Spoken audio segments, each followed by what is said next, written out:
सुबह सुबह पूजा अपनी ननद प्रीति के कमरे में उसको उठाने के लिए आती है और देर तक सोता हुआ देख उसके ऊपर से कंबल हटाते हुए अपनी ननद से कहती है, सूरज सर पर आ गया, पर अभी तक तुम्हारे लिए सुबह नहीं हुई। अरे आज उठना भी है या नहीं? भाभी उठ रही थी मैं। उठ रही थी? ऐसा एक भी दिन नहीं आता कि बिना उठाए तुम उठ जाओ। भाभी आज तबीयत ठीक नहीं लग रही थी, इसलिए आज लेट हो गया। तुम्हारी तो रोज ही तबीयत खराब होती है, घर का काम जो करना होता है। ये नहीं कि भाभी पूरा दिन अकेले काम करती है तो कभी उनकी मदद करवा दूं। भाभी मुझसे जो भी होता है वो मैं कर तो देती हूँ, फिर भी आप मुझे रोज सुबह सुबह सुनाना शुरू कर देती हो। तुम्हें तो कुछ बोलना ही बेकार है। पता नहीं कब शादी करके अपने ससुराल जाएगी, पर इससे शादी करेगा भी कौन? इसके लिए तो इसी की तरह कोई बौना देखना पड़ेगा। प्रीति अपनी भाभी की बातें सुनकर बिना कुछ बोले बाहर जाने लगती है। तभी पूजा प्रीति को रोकते हुए उससे कहती है, ओ महारानी, ये तुम्हारा कंबल, इसे कौन उठाएगा? इतना कहकर पूजा वहां से चली जाती है।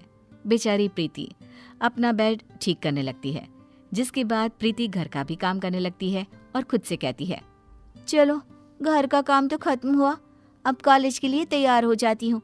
वैसे भी आज बहुत लेट हो गई हूँ, एक क्लास तो पक्का छूट ही जाएगा आज। इतना कहकर प्रीति कॉलेज जाने के लिए तैयार होने लगती है तो वहीं पूजा किचन में काम कर रही होती है और खुद से ही बातें कर रही होती है। पता नहीं क्या करूं, प्रीति के लिए कोई ढंग का लड़का भी नहीं मिल रहा। जो भी मिलता है उसको उसकी हाइट की वजह से रिजेक्ट कर देता है। ऊपर से वरुण है जो मेरी एक नहीं सुनते। पता नहीं इसका घर कब बसेगा।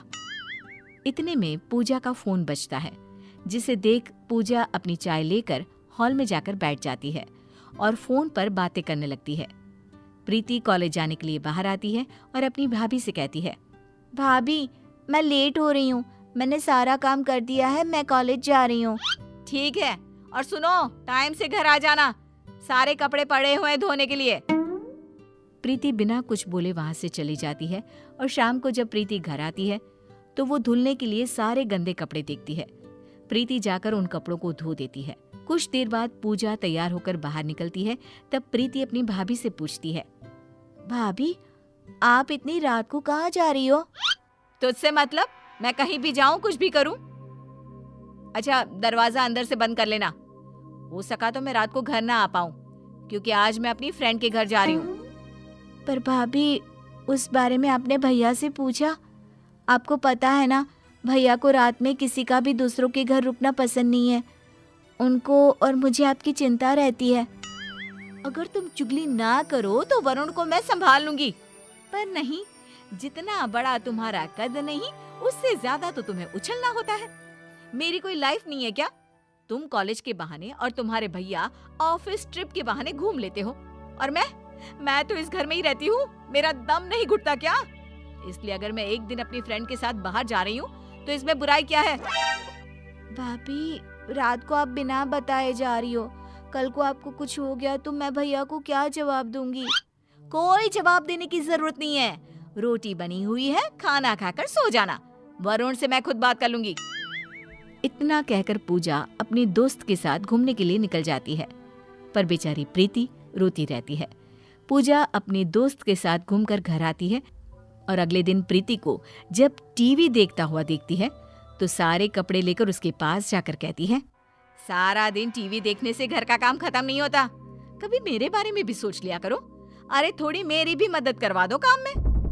भाभी सारा काम तो करती हूँ, बस मुझसे जो काम नहीं हो पाता वही मैं छोड़ती हूँ।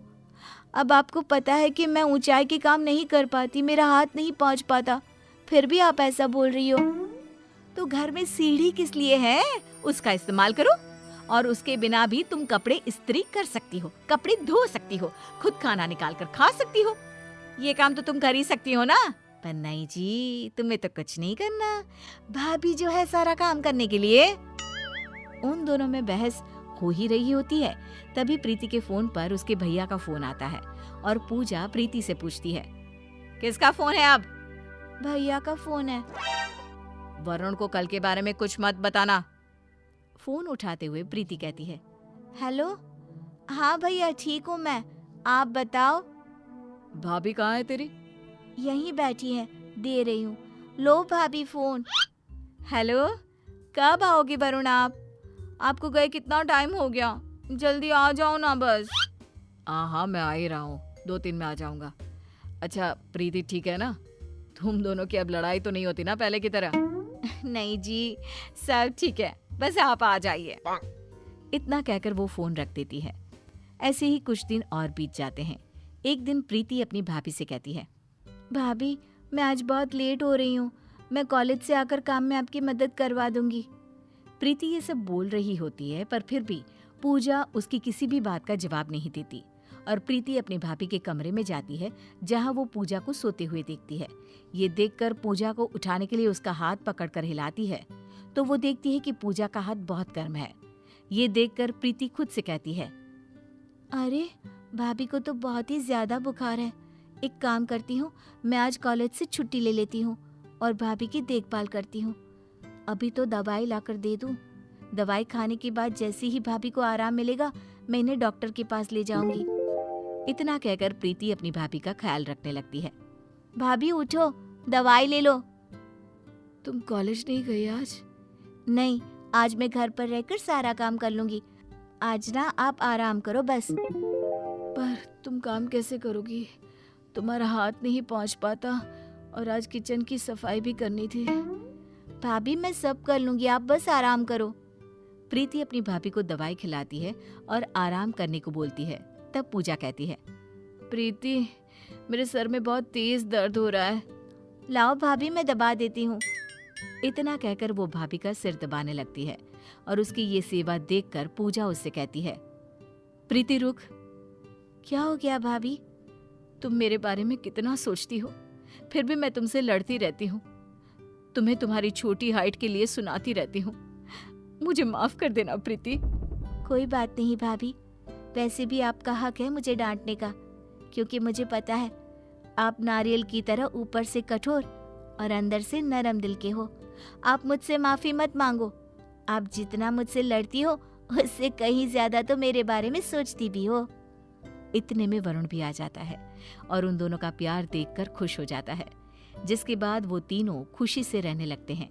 कहते हैं ना, जहाँ 4 बर्तन होते हैं वहाँ सनसनाहट तो होती ही रहती है। नूतन हाइट से लंबी और रूप रंग से बेहद खूबसूरत होती है। उसे अपनी खूबसूरती का बहुत घमंड होता है और उसे सबका मजाक उड़ाने में बहुत मजा भी आता है। ये उसकी आदत होती है। भाई आप तो इस शर्ट में बिल्कुल जोकर लग रहे हो, सीरियसली। तभी भाई मुकुंद गुस्से से फूट पड़ता है। नूतन, ये क्या हर बात पे खी खी खी खू खू खू करती रहती हो? दूसरों का मजाक उड़ाते शर्म नहीं आती? माँ, पापा, नीलाम्बरी और विभूति भी चिल्लाते हैं। नूतन, हम ना कह दे रहे हैं, ये तुम्हारी ऊट पटांग हरकतें जो है ना, हमसे और बर्दाश्त नहीं होगी। हाँ, और नहीं तो क्या। अरे रोजाना गली मोहल्ले में किसी ना किसी की शिकायत आती है कि आपकी नूतन की शादी की उम्र हो गई है, फिर भी लोगों की निंदा करती रहती है। अरे नूतन बेटा सुधर जाओ, वरना ये दूसरों का मजाक उड़ाते उड़ाते एक दिन खुद ब खुद अपने आप का भी मजाक बनकर रह जाओगे तुम। नूतन के घर वाले उसे खूब डांटते, लेकिन फिर भी वो दूसरों का मजाक उड़ाना बंद नहीं करती। एक दिन चश्मा पहने हुए दुकानदार से, जी मैडम बोलिए, क्या चाहिए आपको? हो चश्मे बद्दुर, बर्तन घिसने वाले साबुन की 2 टिकिया दे दे। आसपास के लोग दुकानदार पर हंसते हैं और नूतन को ये देखकर खुद पर नाज महसूस होता है और वो बस हर जगह ऐसे ही दूसरों का बुरा बोलती रहती। उसके भाई मुकुंद को स्वरा नाम की एक लड़की से प्यार हो जाता है। स्वरा बहुत ही खूबसूरत लड़की होती है, लेकिन वो हाइट की थोड़ी छोटी होती है। स्वरा और मुकुंद दोनों शादी कर लेते हैं और जब स्वरा बहू बनकर घर में आती है, तभी उसकी लंबी ननद उसका मजाक उड़ाना शुरू कर देती है। स्वरा बहू, जरा वो फ्रिज के ऊपर मैंने एक सौंफ की डिबिया रखी है, वो लाके देना तो। जी माँ जी, अभी लाई। स्वरा रसोई में जाकर फ्रिज के ऊपर हाथ डालने की कोशिश करती है, लेकिन उसके छोटे कद के कारण उसका हाथ ऊपर पहुंच ही नहीं पाता। वो हॉल में खाली हाथ लौटती है। माँ जी, मेरा हाथ ही नहीं पहुंच पाया ऊपर। क्या माँ, अब नाटी बहू को घर में लाओगी तो यही होगा ना, बेचारी मेरी छोटी सी भाभी। नूतन, क्या नूतन? हाँ क्या नूतन? सच नीम की तरह कड़वा होता है, लेकिन सच तो सच ही होता है ना। नूतन की इन बातों को सुनकर स्वरा को बहुत बुरा लगता है। अगले दिन जब नूतन की सहेलियां घर पे आती हैं तभी एक सहेली, अरे बस बस नूतन, खुद तो डाइट करती है और हमें समोसे ठूसने को कह रही है। और नहीं तो क्या, खूबसूरत होने का टैग सिर्फ तेरे नाम पे ही है वैसे तो। तभी वहां पर स्वरा सबके लिए कोल्ड ड्रिंक लेकर आती है। ये लीजिए, आप सबके लिए ठंडी ठंडी कोल्ड ड्रिंक। अरे अरे अरे संभाल की भाभी, अब आपको देखने के लिए हम सबको अपनी गर्दन झुकानी पड़ती है। वो तो अच्छा है कि कम से कम ऐसे बैठ के तो मैं आपको सही से देख पाती हूँ।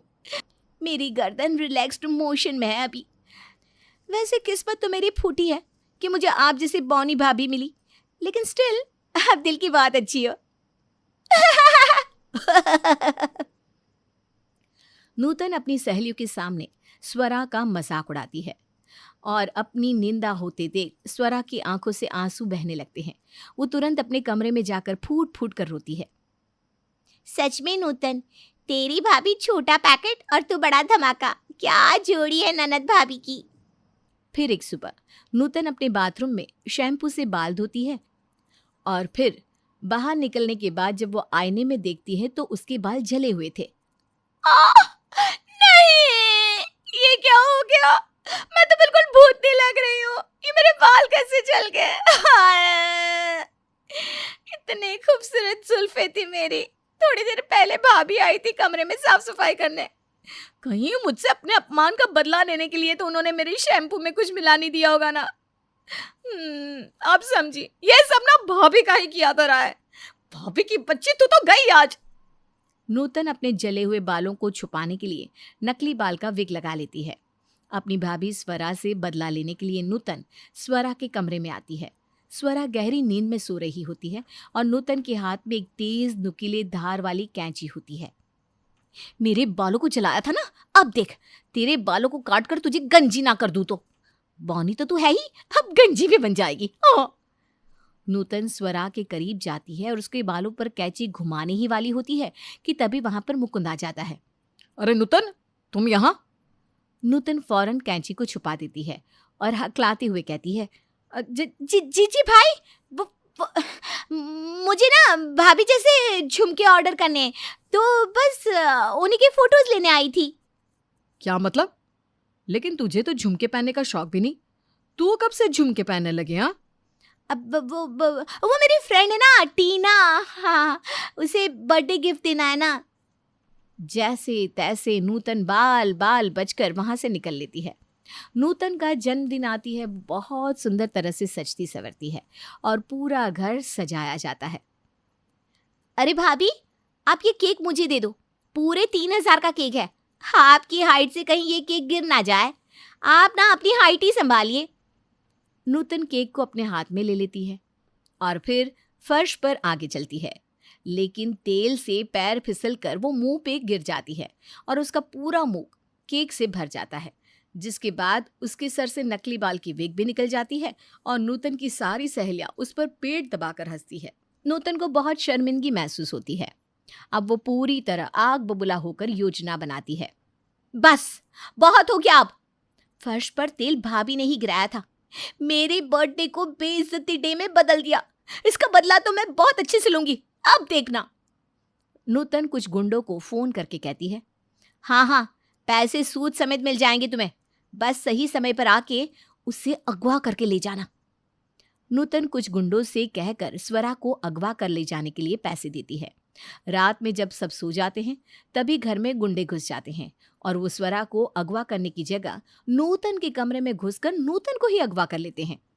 अरे घन चक्करों, मुझे नहीं, स्वरा को अगवा करना था। तभी अचानक वहां सब सदस्य आ जाते हैं। क्या हुआ नूतन, ये गुंडे कहाँ से आ गए? नूतन, ओए, तुम गुंडों की इतनी हिम्मत जो मेरे घर में घुसकर मेरी ही बेटी को अगवा करने आए हो? सारे घर वाले उन गुंडों को खूब मारते पीटते हैं। बाद में नूतन अकेले में कहती है, अरे यार इतना सॉलिड प्लान बनाया था, वो भी चौपट हो गया। कुछ दिन बाद नूतन को देखने के लिए लड़के वाले आते हैं। नूतन को समीर बहुत पसंद आ जाता है, लेकिन नूतन को देखकर समीर और उसके माता पिता एकदम हैरान और चकित रह जाते हैं। ओ नो, मुझे इतनी लंबी लड़की नहीं चाहिए। हाँ हाँ, हमें ऐसी लंबी बहू को अपनी समीर की बीवी नहीं बनानी भैया। लेकिन क्यों आंटी जी, अंकल जी और समीर, मुझ में ऐसी क्या खामियां हैं? अरे कितनी खूबसूरत हूँ और लंबी हूँ, लेकिन मेरी भाभी की तरह बौनी और छोटी तो नहीं हूँ ना मैं। अरे बाप रे, ये तो अपने रिश्तेदारों की इज्जत भी नहीं करती, सरे आम कुछ भी बोल देती है। ना बाबा ना, हमें नहीं चाहिए ऐसी बहू। नमस्ते नीलांबरी जी, नमस्ते विभूति जी। समीर और समीर के माता पिता रिश्ता ठुकराकर चले जाते हैं, जिसके बाद नूतन अपने कमरे में जाकर रोती है और खुद से कहती है, सब मेरी गलती है। क्यों हूँ मैं इतनी मुंहफट? क्यों हूँ मैं इतनी बदतमीज? आज मेरे लोगों को मजाक उड़ाने की वजह से मेरी शादी का रिश्ता जुड़ते जुड़ते रह गया। सब मेरी गलती है। उस दिन बर्थडे की बेइज्जती के बाद भी मेरी फ्रेंड्स मुझसे बात नहीं कर रही थी। शायद भाभी का बदला अपनी जगह सही है। मैं उनको हर पल उनकी बौने होने पर बुरा भला बोलती रही। आज मेरे लंबे और बदतमीज होने के कारण मैं समीर को पाते पाते रह गई। नूतन जब बाहर आती है तब वो सबको आपस में बात करते हुए देखती है। मुकुंद बेटा, तूने नूतन से बदला लिया। वो फर्श पर तेल गिराना, बाल जलाना, ये सब स्वरा बहू ने नहीं, तूने किया है, सच बोल। हाँ माँ, और आज भी समीर को रिश्ता हाँ करने से मैंने ही मना किया, सिर्फ और सिर्फ नूतन को अपनी गलतियों का एहसास दिलाने के लिए। क्या? मैं सोचती रही कि बदला भाभी ले रही हैं, लेकिन बदला आप ले रहे थे भाई। हाँ नूतन, तूने इतने लोगों के दिल दुखाए, मजाक बनाया उनका। मेरी बीवी को इतना सब कुछ बोला जो तेरी भाभी है। रोते हुए नूतन अपने भाई मुकुंद के गले लग जाती है और उससे कहती है, मुझे माफ कर दीजिए भाई, भाभी, मैं बहुत गलत थी। क्या बौना, क्या लंबा। खूबसूरती मन से परखी जाती है। आज सच में समझ में आ गया मुझे। मैं आप सबके सामने हाथ जोड़ती हूँ, मुझे माफ कर दीजिए। तब सभी हंसते हैं और नीलांबरी कहती है, तुझे क्या लगा समीर ने तुझे पसंद नहीं किया? अरे वो भी एक नाटक था। समीर तुझे बहुत पसंद करता है। क्या? सच? OMG, OMG, OMG भाभी, आई एम रियली सॉरी। आपको मैं 1000 बार माफी मांगू तो भी कम है। नूतन, तुम माफी मत मांगो, तुम्हें अपनी गलती का एहसास हो गया, वही बात है। इसके बाद नूतन अपनी हरकतों से सुधर जाती है और उसकी शादी समीर से हो जाती है।